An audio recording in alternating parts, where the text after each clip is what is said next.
한 청소년이 한국 청소년 상담 복지센터에 상담을 요청했습니다. 이 아이가 뭐라고 이야기했느냐면 언제부턴가 부모님이나 선생님께 자꾸 화가 나고 반항하고 싶은 마음이 커졌어요. 엄마가 무슨 말씀을 하려고 하면 짜증이 먼저 나고 그냥 제 방으로 들어가 문을 잠가버려요. 제가 어른들께 함부로 했던 걸 생각하면 죄송하기도 한데 이상하게도 어른들을 보면 저도 모르게 반항적인 행동을 하게 돼요. 여러분들 10대 때는 이러지 않으셨죠? 근데 요즘 아이들은 제가 찾아보니까 대부분 이런 마음들이 있는 것 같아요. 근데 그게 애들 책임이기보다는 이 상황과 형편이 그렇게 애들을 몰고 가는 거 아닌가. 우리 자녀들이 그런 상황이 있다 보니까 어른들이나 부모들이 무슨 말만 하려고 해도 짜증부터 나는 거예요. 말을 들어보고 판단해보고 반항하고 짜증을 내는 것이 아니라 말만 하려고 해도 짜증을 내요. 예, 우리 청소년들 그런 생각이 있으실 것 같아요.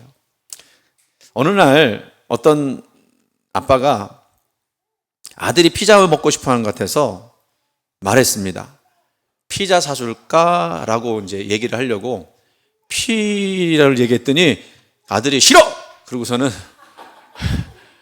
다 말도 안 끝났는데 그냥 방에 들어가 버렸다는 거예요. 그 사이에 이제 아빠가 피자 사줄까? 라고 했을 때는 벌써 아이는 문을 닫고 말았다는 거예요. 아들도 피자를 먹고 싶었는데 싫어! 그렇게 얘기해 버리니까 더 이상 사달라고 하는 말도 못하게 되었다는 겁니다. 우스갯소리이지만 이런 일이 우리 자녀들과 부모 사이에 종종 있죠. 말을 끝까지 듣지 않고 또 반사적으로 짜증을 내고 반항하는 모습. 그런데 여러분, 이런 모습이 아이들의만 모습일까 생각을 해봐요.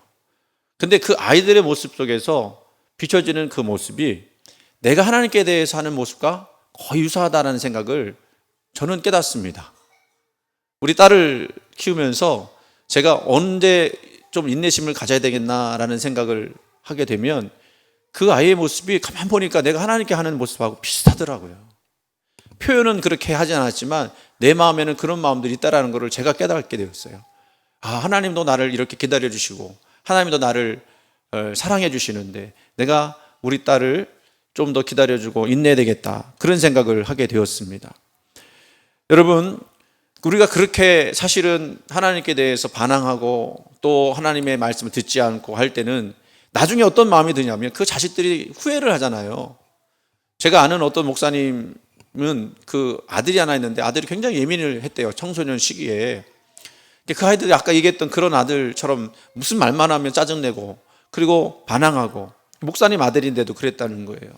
근데 이 아이가 이제 컸어요. 이제 대학생이 됐습니다. 그 아이한테 목사님이 물어봤대요. 너 그때 왜 그랬니? 그랬더니 자기도 잘 모르겠다고 그런 얘기를 하는 거예요. 그러니까 그 목사님이 저한테 해준 이야기가 뭐냐면 청소년 아이들한테, 사춘기 아이들한테 어떤 생각 가져야 되느냐, 그 아이들은 뇌가 없다 라고 생각을 해야 한다는 거예요. 앞뒤도 안 맞고 지가 하고 싶은 대로 하는 거예요. 근데 그 아이들이 그렇게 하고 나서는 후회를 한다는 겁니다. 내가 왜 그랬을까? 내가 좀 더 부모님께 잘했으면 좋았을 텐데. 자기도 자기 마음을 어떻게 할 수 없는 그런 모습인 거죠. 그러나 여러분, 그렇지만 아이들이 나중에 부모님께 효도하고 나중에 아이들이 그 부모님 말씀을 잘 듣는 아이들이 될 줄로 믿습니다. 예수님도 그런 얘기 하지 않으셨어요? 한 사람에게 두 아들이 있는데 첫째 아들한테 나 오늘 가서 밭에 가서 일을 하라 했더니 네, 가겠습니다 하고 뭐 했다고 그랬어요? 가지 않고. 둘째 아들한테 너 오늘 가서 밭에 가서 일하라 그랬더니 싫어요 라고 했는데 아이가 그 후에 뉘우치고 갔다 그랬습니다. 그래서 예수님이 어떤 아들이 순종하는 아들이었느냐 라고 이야기를 물어보시죠. 누가 순종한 아들입니까? 가겠다고 했지만 안 간 아들이 순종한 거예요? 아니면 안 가겠다고 얘기했지만 후회를 하고 간 아들이 순종한 겁니까? 잘 몰라요? 둘째 아들이죠. 여러분, 우리가 왠지 모르게 반항과 짜증이 납니다. 후회를 해요. 이게 고질병 같아요. 우리가 늘 후회에 막심한 건 뭐죠? 잘못하고 난 다음에 내가 왜 그랬을까? 이런 후회하는 거 아닙니까? 이게 말씀드린 대로 이게 자녀들의 모습이 아니라 솔직히 말씀드리면 아직도 우리가 철들지 못한 신앙의 모습이 우리 가운데 있다라는 겁니다. 이게 다 우리 모습 가운데 있는 거예요. 이것이 인간의 본질입니다. 이게 우리의 모습이에요. 하지만 여러분, 하나님은요, 기다려 주십니다. 우리가 뉘우치고 돌아올 때까지 우리를 사랑으로 품고 계십니다. 오늘 말씀 우리가 보면 오늘 이제 하나님의 음성을 듣는 것에서 순종하는 것으로 나가야 한다라는 그 주제를 가지고 있거든요. 우리 지난주에 하나님 음성을 듣는 법에 대해서 말씀을 나눴습니다. 그렇죠? 하나님 음성을 어떻게 분별하고 하나님 말씀을 어떻게 듣느냐. 두 가지 말씀드렸죠. 첫 번째는 기도하는 속에서, 두 번째는 말씀을 통해서 말씀 들을 수 있다. 하나님은 계속 말씀해 주신다. 그런데 우리가 분별할 줄 아는 능력이 없어서 그 말씀이 아닌지 모르는다라고 하는 그런 말씀도까지 드렸어요. 근데 여러분, 이것이요, 그냥 그렇구나라고 하는 것으로 끝나면 안 되고, 이게 얼마만큼 큰 축복인지, 그리고 얼마만큼 큰 특권인지 여러분들 아시기를 간절히 소원합니다. 저도 그런 마음 가지고 저도 하나님 말씀을 더 자세히 들어야 되겠다라는 생각을 가지고 말씀 준비하고 기도하고 하는 중에, 지난주 새벽 기도 때는요, 하나님 말씀이 저한테 다가오는데 뭐라고 여러분께 말씀드리기는 다 소개를 못하지만 제 마음속에 어떤 절실한 마음이 있었는데 하나님께서 그것에 대해서 응답을 해주시는데 성경 말씀을 통해서 뚜렷하게 말씀해 주시는 거예요. 나에게 주시는 말씀으로 다가오는 거예요. 그런데 제가 그 말씀을 들으면서 그게 갑자기 생겨난 말씀이 아니라 내가 늘 듣고 읽었던 말씀이기 때문에 정말 이 말씀이 나한테 주시는 말씀일까? 정말 이 말씀을 통해서 하나님께서 나에게 이야기해 주시는 것일까라는 생각이 들었어요. 근데 시간이 지나고 계속해서 그 말씀을 묵상하면서 깨닫게 된 것은 그 말씀이 나에게 특별히 주신 말씀이구나. 눈을 열어서 성경의 말씀을 전체적으로 보게 하시는데 그 말씀이 저에게 주시는 말씀인 줄 깨닫고 제가 새벽 때 참 은혜롭게 말씀을 전한 적이 있습니다. 근데 오늘 말씀 보세요. 우리가 이런 순종을 해야 하는데, 그 말씀을 들어야 하는데, 순종을 해야 하는데, 우리가 그 음성을 들었다고 한다면 이제 무엇을 해야 할까를 고민해야 한다는 겁니다. 말씀을 듣는 것으로 끝나면 안 된다는 얘기죠. 근데 오늘 말씀 보세요. 뭐라고 했냐면 주여 주여 하는 자마다 다 천국에 들어갈 것이 아니요 라고 말씀해요. 무슨 얘기죠? 주여 주여 하는 사람들은 믿는 사람이 안 믿는 사람들이에요. 믿는 사람이라고 우리가 이야기해 주는 그것입니다. 우리 현실 한번 돌아보세요. 우리는 주일마다 말씀 듣고 찬양하며 또 기도합니다. 때로는 큰 감동과 뜨거운 눈물까지도 경험합니다. 그런데 이 예배가 끝나고 주일이 끝나고 월요일 아침이 되고 직장으로 가고 가정으로 돌아간 우리들의 삶은 그 말씀을 들은 자로서, 그 어마어마한 하나님의 음성을 들은 자로서 변화되고 있습니까? 이게 늘 아까 얘기했던 청소년들이 반항하는 것 같은 우리들의 모습이라는 거예요. 말씀을 들었지만 말씀 듣지 않고 순종하지 않는 거예요. 감동받았지만 삶은 변하지 않고 모순 속에서 살고 있는 모습들이 우리 모습이지 않습니까? 여전히 말씀을 들었음에도 불구하고 가족을 용서하지 않고 또 차가운 벽을 쌓고 있지는 않습니까? 여전히 정직하고 나눔에 대해서 그 말씀을 들었지만 세상 속에서 여전히 불의하고 또 나는 이기적인 삶을 사는 것을 고수하고 있지 않습니까? 여러분, 하나님의 듣는 것은요, 하나님의 음성을 듣는 것은요, 너무너무 특권이고 너무너무 좋은 일이고 너무너무 감사한 일인데 거기서 끝나지 말고 그 말씀을 듣고 순종하는 것으로 나가야 그게 신앙이 완성되어지는 거예요. 그것이 신앙이 변화되어지는 것입니다. 자, 오늘 말씀을 보면 이런 말씀이 나와요. 그들의 열매로 그들을 알지니라고 말씀을 하고 있죠. 자, 오늘 말씀 보세요. 순종이 없는 사람들의 내용이 나옵니다. 그들을 예수님은 거짓 선지자라고 얘기해요. 여기서 거짓 선지자 그러니까 목사님에 관한 이야기 있네. 물론 제가 제일 먼저 이 말씀을 굉장히 조심스럽게 말씀을 받고자 합니다. 그러나 여러분, 이 말씀은 여러분에게도 해당되는 말씀으로 생각해 보세요. 그들에게 예수님은 날카로운 경고를 하십니다. 이렇게 비판하십니다. 겉으로는 양의 옷을 입고 너희에게 나오나 속에는 노략질하는 일이라 라고 이야기합니다. 그러면 예수님이 무엇을 보고 이렇게 이 사람들을, 거짓 선지자들을 노략질하는 일이라고 하였느냐? 그 기준이 뭐냐라고 했을 때 다른 게 아니에요. 열매. 삶에서 드러나는 열매. 그런데 오늘 말씀을 볼 때요, 우리가 여기서 충돌을 일으켜요.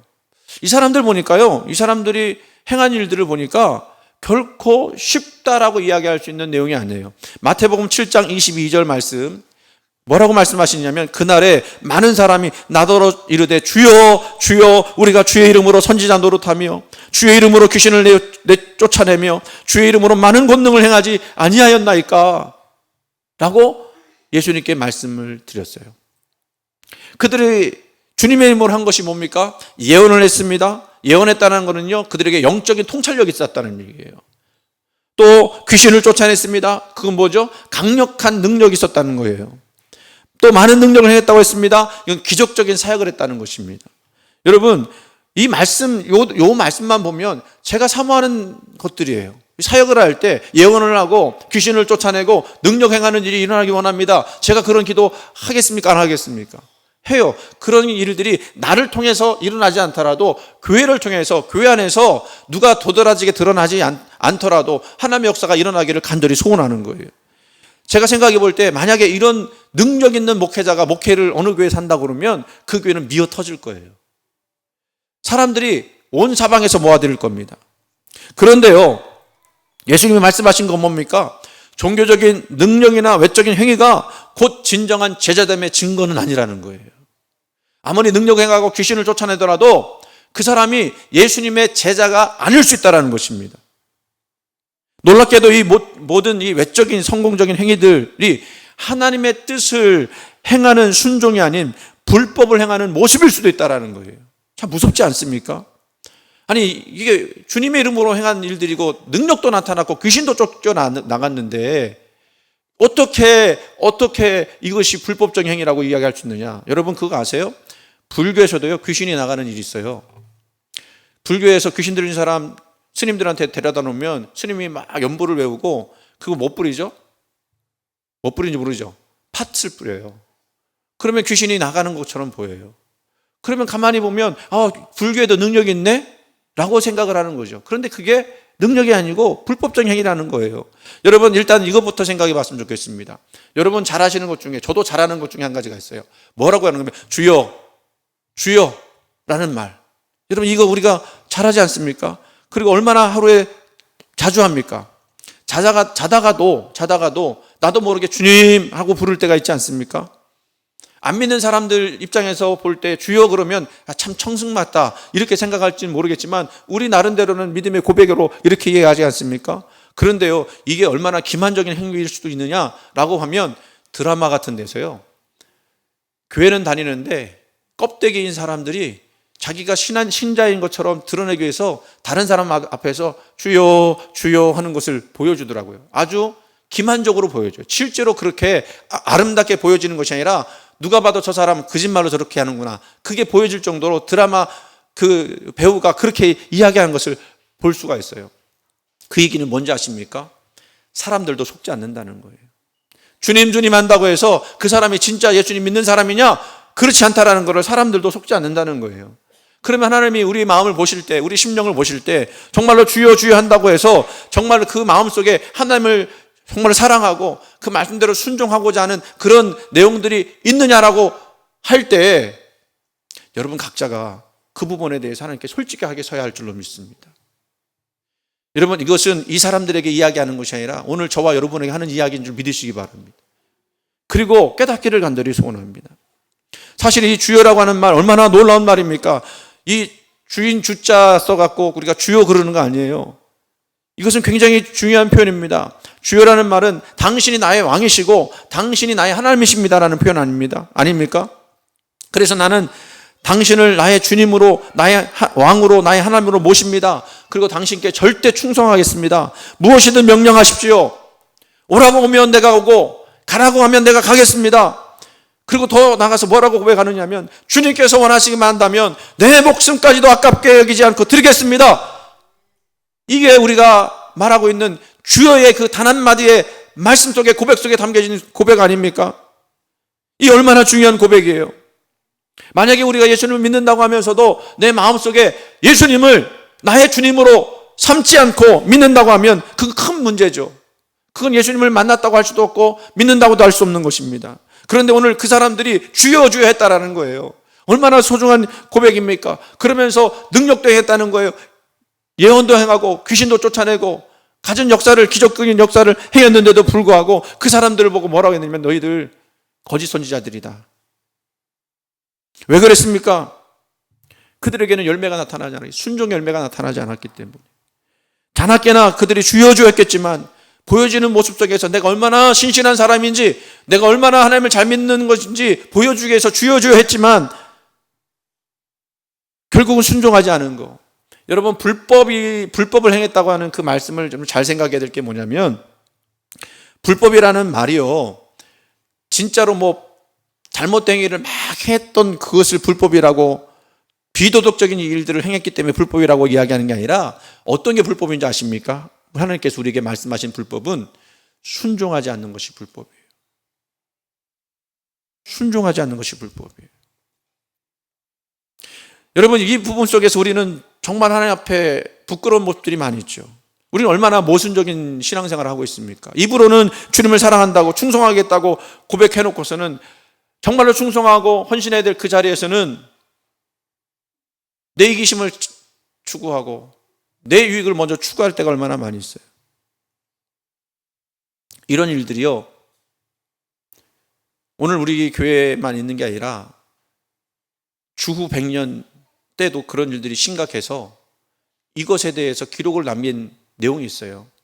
주후 100년경이면 예수님께서 태어나신 지 100년밖에 안 됐으니까 그때는 얼마 전까지는 사도 요한이 활동했던 시기예요. 그리고 그 뒤는 사도 시대가 지나고 속사도 시대라고 이야기할 시대거든요.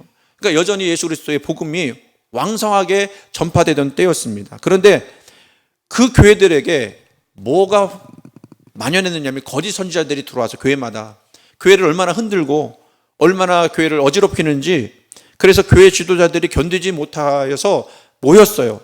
그래서 이 거짓 선지자들이 누구냐, 이것을 분별할 수 있는 내용을 우리가 한번 정리하자. 그래서 만든 것이 디다케라고 하는 그 유명한 문서입니다. 이게 전문이 지금 그 온라인에 다 띄웠어요. 여러분 디다케를 한번 쳐보세요. 길지 않습니다. 근데 그 집침을 보면 거짓 선지자를 골라내는 가이드라인이 나오는데 11장 8항에 이렇게 이야기합니다. 영어로 말한다고 해서 다 예언자가 아니고 오직 주님의 생활 태도를 지녀야만 예언자입니다. 거짓 예언자와 참 예언자는 그 생활 태도로서 밝혀질 것입니다. 11장 10항, 진리를 가르치는 모든 예언자가 만일 가르치는 것들을 행하지 않는다면 그는 거짓 예언자입니다. 이렇게 이야기하고 있어요. 그러니까 옛날이나 지금이나 사실은 기만적인 신앙을 가진 사람들이 많다라는 거예요. 그런데 이 기만적인 자기 거짓 선지자들은 자기만 그렇게 행하는 것이 아니라 다른 사람도 기만적으로 행하도록 그렇게 인도한다는 것입니다. 그러니까 거짓 선지자죠. 교회 안에 들어와서 착한 성도들을 유인합니다. 좁은 문, 좁은 길로 가라고 우리가 인도하고 예수 그리스도를 위해서 우리가 수고하고 헌신하고 십자가 지는 삶을 가르쳐야 하는데, 좋은 길로 가세요, 편안하게 가세요, 넓은 길로 가세요, 복만 받으세요 라고 하는 사람이 있다면 그건 거짓 선지자라는 거예요. 무엇이 넓은 길입니까? 주여 주여 하지만 결국 생활 속에서는 자기 하고 싶은 대로만 사는 거예요. 자기 좋은 대로 신앙생활하고 편하게 신앙생활하는 겁니다. 순종에 대해서는 별로 깊이 생각하지 않습니다. 그런데 무엇이 좁은 길입니까? 무엇이 생명으로 이끄는 길입니까? 순종하고 주님을 따라가기 위해서 값을 지불하려고 하고 각오하고 그리고 좁은 길로 들어가는 것입니다. 내가 예수를 믿기 위해서 예수 그리스도의 남은 고난을 내 몸에 채우겠다, 교회를 위해서 내가 수고하겠다, 내가 어렵고 힘든 일이 있어도 그것을 내가 감당하겠다라고 하는 그런 마음을 가지고 나가는 사람, 이 사람이 진짜 신앙인인데, 그렇지 않고 그러지 않는 넓은 길로, 편안한 길로 그들을 유혹해내서 그들을 오염시켜서 자기들도 천국에 들어가지 못하고 남들도 천국에 들어가지 못하게 하는, 이것은 어떻게 보면 지금 여러분에게 말씀드릴 때 굉장히 극단적인 이야기여서 어쩌면 여러분들하고 지금은 상관없는 이야기일 수도 있을 것 같아요. 그러나 그 맥락, 그 속에 담겨진 그 내용들을 잘 살펴보셨으면 좋겠습니다. 나는 하나님의 음성을 들었다고 주장하지만 그 뜻대로 살고 있는가? 열심히 교회 봉사하고 기도 모임 참석하고 실제로 종교적인 삶을 유지하지만 가정에서는 분노와 무관심이라고 하는 독한 열매를 맺으면서 그렇게 살고 있지는 않은가? 주여 주여 하는 그 외침이 순종 없는 껍데기에 불과한 것은 아닌가? 오늘 우리들이 맺고 있는 열매들은 어떤 열매들입니까? 여러분이 삶 속에서 드러내는 그런 삶의 그 결과들은 무엇입니까? 예수님이 마태복음 이제 7장 23절에 이렇게 말씀하시죠. 그때 내가 저희에게 밝히 말하되 뭐라고요? 내가 너희를 도무지 알지 못하니 불법을 행하는 자들아 내게서 떠나가라. 지금요 그 사람들이 어땠다고요? 주여 주여 하면서 예언 얘기했어요. 귀신 쫓아냈어요. 가진 능력을 행했습니다. 근데도 예수님 모르겠다는 거예요. 여러분 그래서 우리가 혹하지 말아야 합니다. 뭐 기적이 일어났다고 능력이 일어났다고 병 고침 받았다고 거기 혹하지 마세요. 그것보다 더 중요한 것은 우리 삶에 그것으로 인한 삶의 열매들이 나타나느냐 하는 것입니다. 여러분 이 말씀 불법을 행하는 자들아 생각해 보세요. 상상해 보세요. 천국 문 앞에 주님을 위해서 평생을 사역했다고 하는 그런 사람이 서 있습니다. 제가 거기 서 있어요. 천국문에 서 있습니다. 그래서 제가 막 공적을 자랑하는 거예요. 주여 내가 이런 일도 했고요. 저런 일도 했고요. 귀신 쫓아냈고요. 수많은 사람들도 정말로 주님의 이름으로 인도했습니다. 아마 그렇게 얘기했을 때 자신감 있게 그리고 뭐라고 얘기할까요? 좀 큰 소리로 그렇게 말했을지도 모르겠습니다. 그런데 만약에 제가 삶의 열매가 나타나지 않고 주님 말씀대로 순종하지 않는다고 하면 주님께서 뭐라고 말씀하실까요? 내가 너를 도무지 알지 못한다. 너 언제 내 이름을 팔아갖고 살았지. 너를 위해서 살았지. 내 이름으로 정말 순종하고 내 이름으로 그 열매를 맺으려고 애써봤니? 라고 말씀하실 수 있다는 거예요. 여기서 도무지 알지 못한다라고 하는 헬러는 우데포데 에그노 히마스라고 하는 그 원어인데요. 이거는 뭐 여러분들 기억하지 않아도 되는데 이 내용은요 기억 상실이 아니에요. 이게 무슨 얘기냐면 기억을 하지 못한다는 그 얘기가 아니고 한 번도 예수님이 너희와 인격적인 관계를 맺은 적이 없다라는 거예요. 예수님을 믿는다고 하지만 예수님과 인격적인 관계 그 우리가 지난번에 말씀 나누지 않았습니까? 예수님과 늘 동행하는 거, 예수님 말씀을 늘 듣는 거, 듣고 순종하는 거, 이게 인격적인 관계잖아요. 주여 우리가 주의 이름으로 예언하고 귀신을 쫓아내고 수많은 능력을 행하지 않았습니까? 그들의 외침은 간절했을 거예요. 내가 이만큼 일했습니다. 그들의 행위는 실로 대단해 보였을 겁니다. 그런데 예수님의 응답은요, 그 영광을 차갑게 얼려버리는 거예요. 왜냐하면 순종의 열매가 나타나지 않았기 때문에. 단지 자기 만족, 자기 의를 채우기 위해서 주님의 이름을 이용한 것이에요. 여러분이 보시기에 제가 그렇지 않기를 간절히 소원합니다. 제일 적용 먼저 해야 될 사람이 저이겠죠. 그래서 이 말씀을 들을 때마다, 읽을 때마다 제가 얼마나 불편한지 모르겠어요. 그리고 이 말씀이 꼭 저한테 하시는 말씀 같아서 너무너무 힘들어요. 그런데 우리가 이 말씀을 들어야 됩니다. 그리고 변화되어야 할 줄 믿습니다. 아까 불법에 관한 말씀을 나눴는데 이 불법이라고 하는 것은 아노미아라고 하는 헬라어인데요. 율법 없음, 무법행위라고 하는 거예요. 근데 그 무법행위라고 하는 것은 뭐겠습니까? 순종을 하지 않는 데서 나타나는 일이죠. 그러니까 결국은 율법의 열심은 가졌지만 율법의 정신은 행하지 못하는, 이게 자기 기만이에요. 자기 기만. 이 정도면 됐겠지. 내가 얼마나 능력을 행했고 얼마나 열심히 했고 내가 얼마나 기적을 행했는데 그렇게인가 나 앞에는 천국이 보장되었을 거야 라고 이야기하지만 예수님께서는 내가 너 모른다. 너 정말 나하고 언제 친한 적 있었냐? 라고 말씀하실 수 있다는 거예요. 이거는 마치요 결혼식장에서 어떤 여자 하객이 신랑 옆에 서갖고 내가 신부야 라고 하는 것과 똑같아요. 신랑이 보니까 한 번도 본 적이 없는 여자야. 그러니까 나는 당신 모릅니다라고 이야기할 수밖에 없죠. 무슨 얘기인지 이해가 되셨습니까? 신랑과 신부라고 하면 인격적인 관계가 있었다는 거예요. 그동안 사귐이 있었다는 거예요. 서로에 대한 것들을 너무너무 잘 알게 되었고 그래서 서로에 대한 고민을 다 이야기했고 그래서 서로에 대한 어떤 이야기들을 오고 주면서 이 사람은 내 사람이구나. 이 사람이 이야기하는 건 이런 것이구나 라고 하는 인격적인 관계가 있었다는 거예요. 근데 그게 하나도 없었다는 거죠. 오늘 지금 주님의 이름을 부르는 이 경건한 자리에서 이 준엄한 심판의 말씀은 우리의 가슴을 찢어 놓을 수도 있습니다. 우리가 가슴을 치면서 주여 나는 죄인입니다라고 고백해야 될지도 몰라요. 나는 정말 순종이라고 하는 그 징표를 통해서 주님께 알려진 존재인가? 주님이 나를 아실까? 여러분, 순종은요 사랑의 흔적이자 행동인 줄 믿으시기 바랍니다. 마태복음 7장 21절을 같이 한번 읽어보시겠습니다. 같이 있습니다. 나더러 주여 주여 하는 자마다 천국에 다 들어갈 것이 아니요. 그 다음 말씀 중요하죠. 다만 하늘에 계신 내 아버지의 뜻대로 행하는 자라야 들어가리라. 아멘. 기적도 뜻이라고 생각할 수 있지만 단지 기적만 얘기하는 게 아니에요. 정말로 작은 순간, 작은 모습, 작은 몸짓일지라도 내가 하나님 뜻대로 살겠습니다. 몸부림치는 그 모습들이 있어야 한다는 겁니다. 여기서 주님은요 말이 아닌 행하는 자를 찾으시는 거예요. 그래서 순종은 과연 우리 안에 어떤 흔적을 남겨야 할까? 여러분, 순종이라는 것은요 그냥 모호하고 애매한 감정이 아니에요. 순종은요 확실한 행동 언어예요. 그래서 그 말씀을 듣는 순간 순종하려고 할 때 그것은 마음의 감정이 아닌 의지로 결단해야 되는 것입니다. 내 마음은 그렇지 않은 거예요. 내 마음은 그렇게 하고 싶지 않은 거예요. 제가 말씀 종종 드리죠. 하나님께서 여러분에게 계시로 주시는 것은요 여러분의 본성과 늘 반대되는 거예요. 그러다 보니까 하나님 말씀이 딱 들려왔을 때 나중에 해야지. 이거는 나보다 저 누구가 더 말씀 들어야 되는 일이야. 준비되면 해야겠지.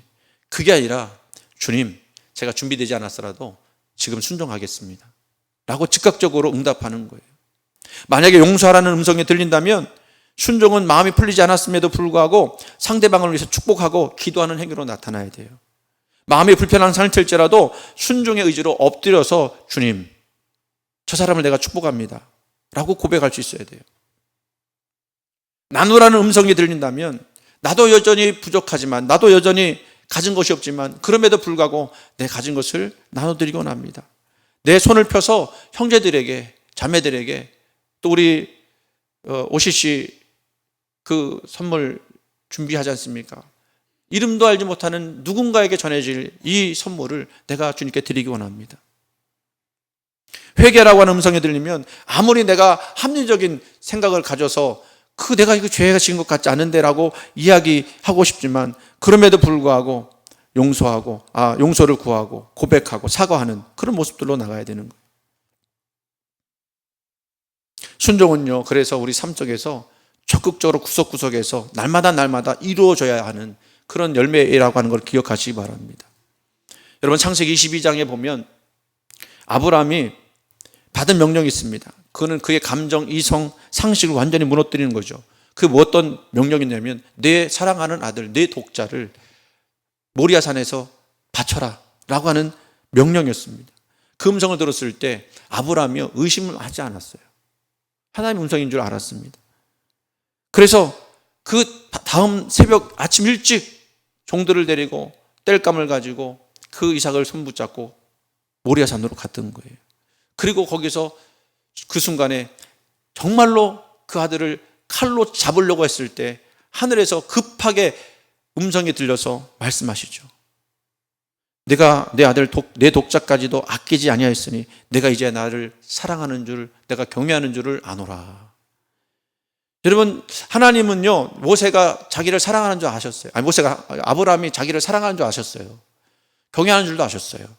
근데 굳이 그렇게 몹쓸 명령 내리셔서 순종하게 하신 이유가 뭘까? 그 순종을 통해서 아브라함 자신도 고백하게 만들고 또 이것이 우리에게 교훈이 되어서 순종이라고 하는 것은 내 이성과 감정과 그 경험에 어긋나는 것일지라도 해야 하는 것이구나. 그렇게 할 때만 내가 진정 하나님의 순종이라고 하는 것을 할 수 있는 것이구나 가르쳐 주는 거예요. 이 행동에 증명이 없다면 여러분, 죄송하지만 우리들이 신앙생활 하면서 예수님 믿는다고 주여 주여 하지만 그거 다 가짜는 거예요. 순종하셔야 합니다. 말씀을 들으셨습니까? 말씀 여러분 안에 좋은 말씀만 들으셨어요? 아니면 불편하고 어려운 말씀도 있으셨습니까? 그 말씀을 우리가 들었지만 행동해야 해요. 사랑하는 성도 여러분, 그렇다고 한다면 여전히 우리 안에는 준비가 되지 않은 것 같고 아직도 갈등이 있고 내가 정말 잘할 수 있을까 이런 마음도 있습니다만 이 엄중한 말씀 앞에서 우리는 어떻게 서야 할까요? 솔직히 고백하건대 우리는 주님 말씀을 완벽하게 순종할 수 없는 연약한 죄인들이에요. 우리의 결심은 자주 무너지고요. 우리의 실천은 늘 서툽니다. 하지만 복음의 은혜가 바로 이 지점에 놓여 있는 거죠. 우리의 순종은 우리의 완벽함에 있는 것이 아니라 우리의 진심 어린 결단과 실천을 통해서 그리스도 안에서 비로소 완성이 되어지는 거예요. 여러분이 뭔가 그래도 하나님 뜻대로 행하겠다라고 애쓰고 힘쓰고 나갈 때 하나님이 그것을 완성해 주시는 거예요. 여러분 한번 생각해 보세요. 순종했다고 했을 때 무슨 큰 기적이 일어나던가요? 아니에요. 오히려 그것은 매일의 작은 선택들, 넘어졌을 때 다시 무릎 꿇고 일어나는 지속적인 완주예요. 계속해서 조금씩 주님 뜻대로 살려고 애를 쓰는 그 모습 속에서 하나님을 우리가 만나게 되고 예수님을 만나게 되는 것입니다. 우리가 하나님의 음성을 듣고 응답할 때 비록 우리의 걸음이 서툴고 느릴지라도 하나님께서는 우리의 그 진심 어린 노력 보시고 아버지의 뜻대로 행한 자라고 기꺼이 인정해 줄 줄 믿습니다. 이것이 바로 은혜예요. 여러분에게 완벽하고 놀라운 일들을 행하라고 말씀드리는 게 아니에요. 하나님 말씀 들었으면 내가 어떻게 하든 주님의 자녀로서 변화되어질까? 어떻게 하면 주님의 뜻을 이룰 수 있을까? 조금이라도 고민하고 나갈 수 있는 저와 여러분 되어야 할 줄 믿습니다. 이 순종의 길을 걸을 때 우리의 궁극적인 영광, 그 뭐죠? 내가 너를 안다. 너 수고 엄청 했어. 너 너무너무 애썼어. 너 나를 위해 선진하고 애썼던 거, 너 어떻게 하든지 주님의 뜻을 이루려고 힘썼던 거 내가 너 다 알아. 다른 사람이 알아주지 않더라도 나는 너 안다. 마태복음 7장 23절에서는 내가 너희를 도무지 알지 못한다라고 하는 둘은 선언을 했습니다만 마태복음 10장 32절에는 이렇게 말씀하고 계세요. 누구든지 사람 앞에서 나를 시인하면 나도 하늘에 계신 내 아버지 앞에서 저를 시인할 것이요. 여러분 그래요. 우리가 나 예수님처럼 살고 싶어요. 예수님 뜻대로 행하고 싶어요. 그래서 내가 정말로 주님 앞에 낮아지고 겸손한 모습으로 살고 싶어요 라고 했을 때 그것을 인정할 때 주님도 우리를 인정해 주시는 거예요. 우리가 이렇게 순종의 삶을 통해서 그분을 시인할 때 마지막 날 우리는 능력 행위 때문이 아니라 뭐 대단한 것들을 행했다고 하는 것 때문이 아니라 아버지의 뜻을 행한 진정한 아들과 딸이기 때문에 너희가 나의 친구요 나의 아버지의 뜻을 행한 자라고 하는 그런 주님께 알려진 자로서 우리 하나님께 서게 될 줄로 믿습니다. 여러분 이 시간 결단하시기 바랍니다. 여러분의 신앙생활은 뭡니까? 하나님을 믿는다고 하는 건 뭐예요? 그냥 우리 안에 좋은 일 생기기를 원하는 그런 마음뿐인가요? 그것도 있으면 좋죠. 그거 없으면 안 되죠. 그래도 우리 안에 좋은 일이 있어야 우리가 견딜 수 있으니까. 그런데 그것보다 더 중요한 거는요, 우리의 가장 작고 보잘것없는 그 모습 속에서도 하나님의 뜻대로 살아가려고 애쓰고 그 음성 듣고 행하려고 애쓰는, 그래서 우리의 삶 속에서 어떻게 하든지 어떤 열매들이 드러나기를 원하는, 이제 하나님 말씀을 음성을 들었다면 이제는 순종할 차례라고 하는 그런 고백들이 우리 안에 있기를 간절히 원합니다. 여러분 오늘 설교를 통해서 여러분 마음속에 들려진 하나님 음성이 있으셨습니까? 그것이 크든 작든 아니면 불편한 마음이든 그것도 제가 생각할 때는 하나님께서 들려주신 음성이에요. 사실은 이 음성 들으면서 아멘하기 쉽지 않습니다. 불편한 마음이 들을 수 있어요. 그 불편한 마음 앞에 여러분 가만히 서서 기도해 보시기 바랍니다. 그리고 순종하기를 원합니다라고 응답하시기 바랍니다. 그 순종은 믿음의 가장 확실한 열매이며 그리고 우리가 예수 그리스도의 참된 제자임을 증거하는 유일한 방법임을 여러분 기억하시기를 주의 이름으로 간절히 축원을 드립니다.